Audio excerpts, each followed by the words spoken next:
10 mahalagang payo para sa kalusugan at well-being upang mas maabot ang mga pangarap at may-enjoy mo ito. Una, matulog ng sapat.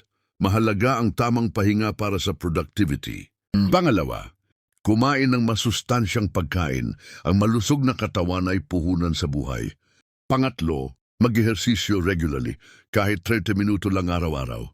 Pangapat, iwasan ng bisyo, sigarilyo, alak, at iba pang masasamang bisyo ay sagabal sa pag-unlad. Panglima, pangalagaan ng mental health. Huwag baliwalain ng stress at anxiety. Pang-anim, maglaan ng oras para sa sarili.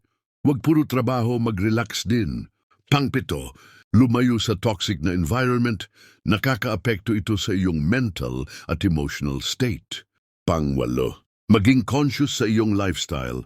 Choices, lahat ng ginagawa mo ngayon ay may epekto sa hinaharap.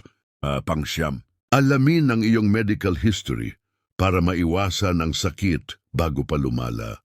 Pang-sampo, mag-develop ng good habits, maliit na.